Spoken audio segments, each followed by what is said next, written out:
Pernell Roberts, the man who brought Adam Cartwright to life on Bonanza, seemed every bit the gentleman, calm, confident, and endlessly charismatic. But beneath that smooth exterior was a man of conviction. Someone who never hesitated to speak his mind no matter the consequences. While most Hollywood stars of his time played it safe, smiling through their grudges and keeping opinions hidden, Pernell took a different path. He believed honesty mattered more than popularity, even if it cost him friends, roles, and respect in the industry.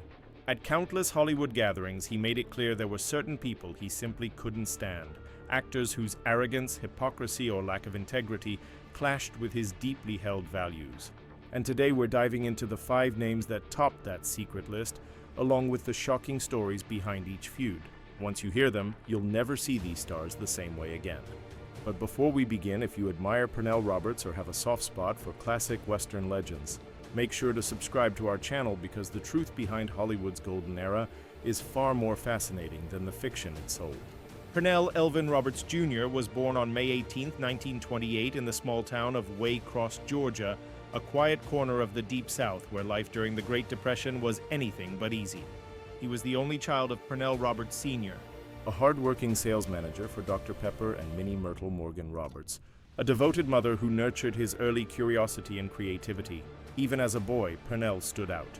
He wasn't drawn to mischief or sports like most kids his age. Instead, he found his joy in music and performance, playing the horn in his school band and performing at church gatherings. Yet despite his natural flair for the stage, acting wasn't part of his plan, at least not at first. After high school, he enrolled at Georgia Tech, aiming for a practical career in engineering, but it didn't take long for him to realize that blueprints and equations weren't where his heart belonged. In 1946, he joined the United States Marine Corps, serving his country for 2 years. While in uniform, he found comfort in the familiar rhythm of music, playing the tuba and horn in the Marine Corps band, keeping his artistic spirit alive, even in the discipline of military life. When his service ended, Pernell decided to take a leap of faith. He enrolled at the University of Maryland, where the stage once again called to him. Immersing himself in student theater, he discovered a deeper connection to acting, one that felt less like a hobby and more like destiny. Before long, Roberts made the bold choice to leave college behind and chase his dream full-time, setting out on the unpredictable but passionate path that would make him one of television's most unforgettable stars. In the early 1950s, Pernell Roberts packed his dreams and moved to New York City, a place where talent and determination were often the only currency that mattered. There, he enrolled at the prestigious American Academy of Dramatic Arts, sharpening his craft while juggling a string of odd jobs just to make ends meet. It wasn't easy, but Pernell was never one to give up. His patience finally paid off in 1952 when he earned his first stage role in The Man Who Came to Dinner. It was a small part, but it marked the first real step in what would become a remarkable and at times rebellious acting career. A career defined not by fame, but by his refusal to live by anyone's script but his own. After that first taste of success, Pernell threw himself fully into theater. His commanding voice, magnetic presence, and dedication to every role quickly made him a standout. Soon he was performing in some of the greatest plays ever written: Macbeth, The Taming of the Shrew, and Romeo and Juliet. His work with the Shakespeare Festival in New York earned him a reputation as a serious, passionate actor whose depth could silence a room. By the late 1950s, Hollywood had begun to take notice. In 1958, Pernell made his film debut in Desire Under the Elms, starring alongside Sophia Loren and Burr Lives, a performance that proved he could hold his own among the biggest names. That same year, he appeared in The Sheepman, a western that hinted at the genre soon to shape his destiny. Over the next year, he took on roles in hit TV shows like The Virginia and Gunsmoke, steadily building his name across the industry. Then came 1959, the year everything changed. Pernell Roberts was cast as Adam Cartwright, the intelligent and steadfast eldest son on NBC's Bonanza. The show exploded into one of television's biggest successes, and almost overnight, Roberts became a household name. Week after week, millions tuned in to watch the Cartwright family's adventures on the Ponderosa Ranch, and among them, it was Pernell's quiet strength and sharp intellect that left a lasting mark. Yet, behind the fame and admiration, Roberts felt an uneasy disconnect, a growing sense that the role he was celebrated for didn't truly reflect the man he was inside. Pernell Roberts was never the type to stay silent when something didn't feel right. and on Bonanza that made him both respected and feared. He often found himself at odds with the show's producers, frustrated by what he saw as shallow writing and the lack of real depth in his character, Adam Cartwright. To Roberts, the series had all the fame and fanfare in the world, but little social meaning or artistic challenge. So in 1965, after 6 successful seasons and at the height of his fame, he made a decision that shocked everyone. He walked away. Many thought it would be the end of his career. But Pernell wasn't afraid to start from scratch. He returned to his first love, the theater, while taking on guest roles in various television shows, determined to rebuild his career on his own terms. His persistence eventually paid off. By the late 1970s, he landed the lead role in Trapper John M.D., earning critical acclaim and capturing a whole new generation of fans. But behind that calm voice and thoughtful stare, Pernell still carried strong opinions, especially about certain people he worked with. And that brings us to the part of his story few have heard. The 5 actors Pernell Roberts truly couldn't stand, and the surprising reasons behind each feud. Once you hear them, you'll never see these Hollywood stars the same way again. Number 1, Michael Landon. At first, Roberts' relationship with Bonanza's youngest star was polite, even friendly, but as Landon's ambition grew, so did the tension between them. Charismatic and adored by fans, Landon was quickly becoming the show's golden boy. Behind the scenes, however, Roberts saw him differently. Manipulative, self-centered, and obsessed with control. As Landon gained more influence, he began writing and directing episodes, often rewriting scenes to make his character Little Joe shine, sometimes at the expense of others. Roberts was furious. According to insiders, he once confronted Landon directly, saying, "You're not trying to make the show better. You're trying to make yourself bigger." From that day on, the two barely spoke unless the script demanded it. Roberts despised what he called Landon's perfectionist image, believing he was a man who only pretended to be deep on screen, but avoided any real depth in life. And when Roberts finally left Bonanza, Landon's silence, his complete lack of acknowledgement, was the final insult. Years later, when Michael Landon found new fame with Little House on the Prairie, Pernell Roberts couldn't resist a sharp remark. "It's more of the same," he reportedly said. "He's still playing cowboy, still playing saint." It was a cutting statement that revealed just how deep the resentment still ran. Number 2, Dan Blocker. Pernell's feud with Dan, who portrayed the gentle and beloved Hoss Cartwright, wasn't born out of anger, but out of disappointment. In the early days of Bonanza, the two were close, both classically trained actors, both passionate about giving their characters depth and authenticity. But as Roberts' battles with the network grew louder, Blocker began to pull away. Pernell took it personally. He believed Dan should have stood by him, especially when he spoke out against the show's shallow writing and its lack of sensitivity toward Native American characters. Instead, Blocker tried to play the peacemaker, always smoothing things over, rather than standing up to the producers. To Pernell, that was a sign of weakness.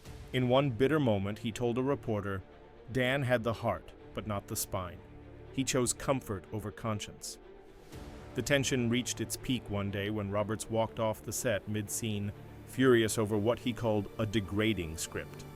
When Blocker kept filming, Pernell confronted him later, saying quietly but firmly, "You had a choice. You always had a choice." From then on, their friendship slowly crumbled. Though Blocker never spoke ill of Roberts in public, he also never defended him. The silence between them said it all, and it was that silence that hurt the most. Number 3, Chuck Connors. This particular feud didn't begin on the Bonanza set, but it burned just as fiercely.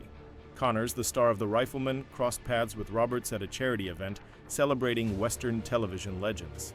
Tall, confident, and adored by fans, Connors had an undeniable presence. But according to those who were there, his behavior backstage told a different story. He was reportedly dismissive toward the crew and treated everyone around him like lesser players in his personal show. For a man like Pernell Roberts, who valued respect and humility above all, that arrogance was unforgivable. Roberts didn't like what he saw that night. According to witnesses, he stood quietly in the corner as Chuck Connors publicly scolded a young assistant over a small mistake, a moment that revealed a side of Connors few ever saw.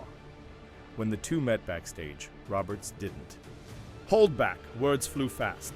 Roberts called Connors a fraud, accusing him of caring more about fame than respect. Connors fired right back, mocking Roberts as a bitter quitter who couldn't handle success. That confrontation marked the end of any friendship between them. From then on, Roberts referred to Connors privately as all hat, no soul, a man obsessed with image, but empty inside.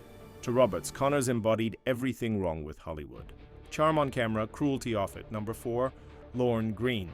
Among all of Roberts' conflicts, none cut deeper than his feud with a man who played his on-screen father, Ben Cartwright. To millions of fans, their bond looked warm and genuine, but behind the scenes, it was anything but. Roberts often said the relationship felt stifling, that Greene, both on and off-screen, had an air of control he couldn't tolerate. Roberts resented how Greene seemed perfectly content with the show's formula, the tidy endings, the moral simplicity, and the lack of social relevance. While Roberts wanted to push Bonanza towards something more meaningful, stories with moral complexity and human truth, Greene remained loyal to the network's conservative vision. To Roberts, that wasn't professionalism, it was surrender. He chose comfort over courage. Pernell once said to a friend, "What began as artistic tension soon turned personal." Roberts believed Greene saw him as a threat, a younger actor unafraid to challenge scripts or question direction. On set, the air between them grew colder with each passing season. Roberts hated the way Greene's authorities shaped the cast, how everyone, especially the younger actors, seemed to follow him without question. By 1965, he'd had enough. He walked away from Bonanza and from one of the biggest paychecks in television, choosing integrity over comfort. When asked why he left, Roberts' answer was simple and perfectly him. "I just couldn't spend the rest of my life taking my hat off and saying, 'Yes, Pa.'" To the public, Lorne Greene was America's favorite TV dad. Wise, steady, and endlessly kind. But to Pernell Roberts, he represented everything he despised about Hollywood's fear of taking risks. Where others saw warmth, Roberts saw complacency. A man too willing to play it safe, too content to keep things as they were. Number 5. James Drury, known as the stoic star of the Virginia, Drury's conflict with Roberts wasn't about acting styles or fame. It was about values. Pernell had always been outspoken about the issues that mattered to him. He spoke openly against racism, the Vietnam War, and what he viewed as Hollywood's cowardice in silencing dissenting voices. Drury, on the other hand, was a proud conservative who believed politics had no place in entertainment. Their ideological clash came to a head in the 1970s during a televised panel about the future of television. Roberts passionately criticized the networks for avoiding real-world issues and turning westerns into what he called comfort food for the masses. Drury didn't hesitate to push back, saying, "The public doesn't want sermons. They want escape." The argument quickly turned personal. Witnesses recalled that when the event ended, the two refused to shake hands. Later, Roberts told a close friend, "Drury was never just an actor. He was a mouthpiece for the status quo." What infuriated him most was Drury's silence during the civil rights movement, a time when his voice could have made a difference. To Roberts, silence in the face of injustice wasn't neutrality. It was betrayal. Through it all, Pernell Roberts never bent to expectation. He was a man of fierce conviction, willing to sacrifice comfort for truth. But while Hollywood knew him as bold, outspoken, and unyielding, his private life told another story, one marked by heartbreak, loneliness, and the quiet struggles of a man who demanded as much honesty from himself as he did from the world around him. Pernell Roberts' personal life was as turbulent as his career was bold. He married 4 times, each union marked by its own struggles. His first marriage to Vera, a theater professor, began in 1951 and brought him a son, Jonathan Christopher Roberts. Pernell loved Jonathan deeply, but his rising career and restless spirit made it hard to stay anchored in family life. By 1959, the marriage ended in divorce. Though he remained in his son's life, distance and emotional barriers often strained their relationship. His next 2 marriages to Judith Annaleer and then Karinak also ended in divorce. Friends and colleagues often remarked that Pernell was a man who craved personal freedom and found emotional intimacy difficult, fiercely private. He kept his deepest feelings locked away, unintentionally building walls between himself and those who loved him most. Perhaps the greatest heartbreak came in 1989 when his only son, Jonathan, tragically died in a motorcycle accident at just 38. The loss left Pernell shattered. Friends said he was never quite the same, and while he spoke little of it publicly, the grief lingered with him for the rest of his life. In his later years, Pernell found some solace with his 4th wife, Eleanor Crissell, whom he married in 1997.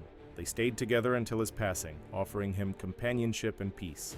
Yet even then, the shadows of lost love, broken marriages, and the unbearable grief of losing a child never fully faded. Pernell Roberts lived life on his own terms, fearless, outspoken, and unyielding. But the freedom he claimed came at a profound personal cost. Beneath the confident public image lay a man who carried a lifetime of quiet sorrow. Pernell Roberts' life off-screen was a tapestry of love, loss, and quiet struggles that few ever witnessed. In his later years, he chose a life far from Hollywood's glare, embracing peace and privacy over fame. After leaving Bonanza at its peak, he continued acting in television and theater, but always on his own terms. In the 1980s, he found renewed acclaim with trapper John M.D., captivating a whole new generation of fans with his commanding presence and depth of performance. Even as the spotlight dimmed, Roberts remained uncompromising. Fiercely private and thoughtful, he shunned fan conventions and rarely gave interviews, preferring to dedicate his time to music, social justice, and those closest to him.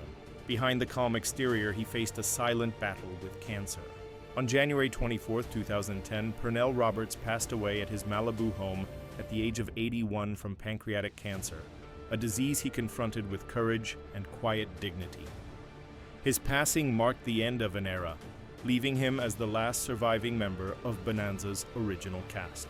Though he never chased fame or navigated Hollywood politics, Roberts' influence on television and acting was profound.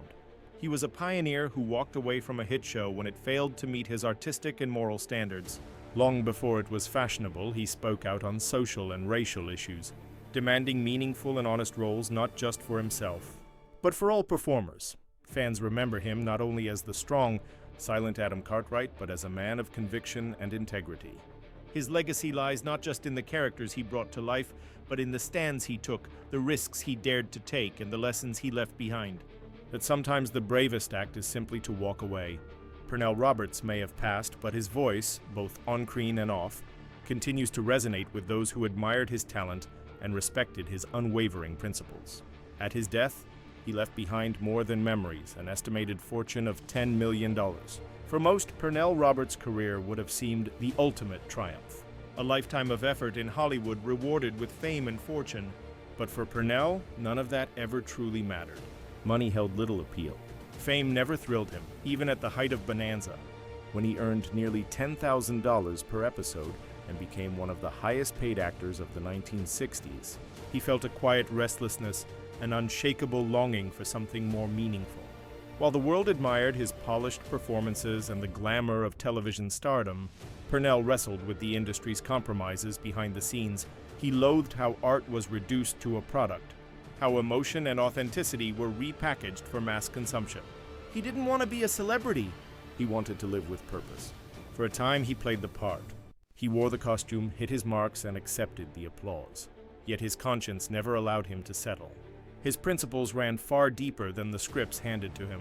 While fans were captivated by Adam Cartwright, Pernell marched in Selma, Alabama alongside Dr. Martin Luther King Jr., not as a star, but as a man compelled to act against injustice. That was no performance. It was real life. Back on set, he challenged the system, questioning why there were no people of color among the crew, why white actors repeatedly played Native American roles, and why progress moved so slowly. His protests often went unheeded, yet he never stopped speaking out. Family and friends noted he found some support, but never enough to extinguish the fire within.